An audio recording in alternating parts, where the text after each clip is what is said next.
Good morning, Uganda, East Africa, Africa, and world at large. My name is the one, the king himself, on Celeb Jazz. It's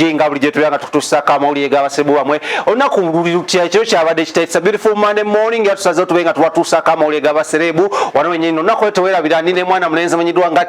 only one producer. Since they are studios of Celeb Jazz Uganda.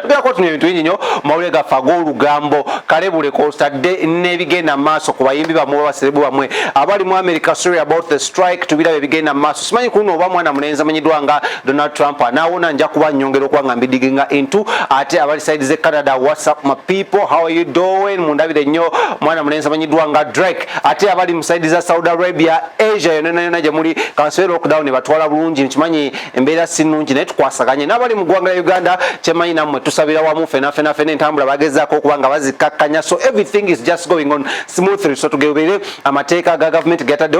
so let's dive into the news right away because tewaliwo de wakwestinga so kulanga tubeera tutunulira ate kalebule olugambo nebyo nyinyini ebigenda maaso mu government yebye njigiriza nebye mas kale unakobayo twagala tutandikene mwana mulenzi amanyidwanga Chameleone oba Joseph Mayanja ngono atemeza mu gyobukulu tugambe ng'emeka gyobukulu ng'ana roughly ana there, so omuyimbi ono onakulegulira video n'ajaganya emyaka 12 nga amaze mu bufumbo ne omukyala amanyidwanga Daniel Otim Mayanja oshegede linye lya Otim limbuzabuza ne tujja kwa tugenda nenga ya Daniella Otim Mayanja era ngo nakolonja gardens yenko ku history mutono nnyo ababiri bano gibavudde gwali mwaka gwa 2008 2008 ababiri bano ne bava ne bagenda mu church eyawali Rubaga ne bakola embaga makeke eyalabikirwako embaga emu kwezeza soko kuleta helicopter mu ggwanga helicopter mu ggwanga lya Uganda era nga kyajjukirwa nti nno omukolo omukulu ennyonnyo gwali mu kisaawe nakivubonga era omukulu Chameleone amanyidwanga Joseph Mayanja we yakwata empeta n'ajambaza mwana muwala Daniella gwe bali bamaze naye emyaka wagindabanga 45 nga tebanafumbirwa, so wenjogera kagigenda myaka nga 16 nga babiri bano bali bombi naye nga ate ekituufu kiri nti mu bufumbo obutukuvu bamazeemu emyaka 12 era 12. Lwaki nvudde nenjogera ku mukolo guno oba ku kujjukira kuno oba anniversary y'omukulu amanyidwanga Joseph Mayanja oba Josephat Mayanja ate nga mukatuliki era nga ava mu Mayanja family omuli omwana amanyidwanga Palaso, that is Pass Mayanja, omuli Wizo Manizo nayo naye gyali naye nga Mayanja family omuli omugenzi AK47 n'abalala bangi nnyo betumanyi batali mu limelight ne betutamanyi era nga munnange omukulu ono wenjogera essaawa zino abeera makage ageseguku nga takyabeerera mutungo ate nga ye mukyala we ne family ye bawangalira mu ggwanga lya America ng'essaawa zino gye bali era nga gye bagulira emukweza ennyumba oba akasente akava mu bivulu bye keyakwata n'agenda nabanga akolaki nga abaguliramu ennyumba side zeeyo era nga munnange essanyu lyadde lya nsuso nnyo wali ku Facebook nga buli omu agezaako muyozayoza batabani be baganda be nga bonono bagamba bannange Chameleone, man, thank you for making 12 years in marriage. Naye nyini yavudde n'akola post eyabadde empanvu ennyo nga yabaddemu ebigambo bingi nnyo ebimu ku ebyo byenja okuba nga mbasomerako mu maaso awo ebijja kuba nga tukakinga tugezaako kuyiza naye muku yagambye yeebaziza mukyala we amanyiddwanga Daniella okuba muno agumidde obugubi bonna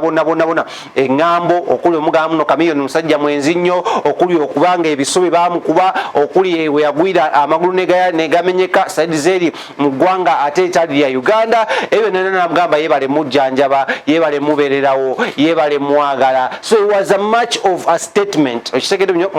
mwana mulenzi Jose Chameleone yakoze ng'aweereza mukyala we Daniella obubaka buno si eka abayimbi bannyo bavuddeyo ne bapostinga ku anniversary ya mwana mulenzi Chameleone omwabadde omuyimbi amanyiddwa nga Pius Mayanja oba Palaso omusawo w'omugongo King from the East naye yavuddeyo n'abeera ng'ayozayoza mukulu we okuba ekyokulabirako eri ate batoobe okuli ye ne mwana mulenzi Wizo Manizo n'abalala bonna bazze amentalinga kyokka siwe kyakomye wabula mwana mulenzi amanyiddwa nga Jose Chameleone yavuddeyo ne yeebaza mwana muwala amanyiddwa nga Daniella olw'ensonga bbiri. Yamugambye yebale kulabirira family naddala abaana bano abato abaana babamanyi baddalu nnyo kuli abamakasi n'abalala yagambye bano abaana baddalu nnyo ne if you've managed okulaba muno oba grooming into responsible people naddala aba amanyi okuwuga n'awangula emidaali mu nsi yonna naga if you've managed to okubanga oba grooming into responsible citizens of Uganda ekyakabi nnyo if you manage to support me through my career kitegedde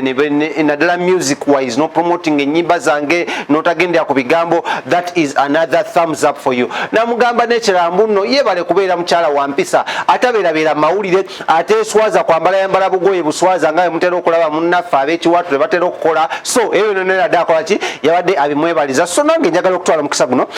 from Celeb Jazz Uganda ne producer wange Timo okutwala obubaka waffe obwebaza eri team Leon Island omukulu Jose Chameleone abasiima then nani omutima n'omukulu Daniella namwe tubagamba muno bambi kongs about this anniversary twagala obayozayoza n'okubagaliza ebisinga mufumbo bwa matemo years to come. Omukulu ono Jose Chameleone agenda kwa yesimbawo 2021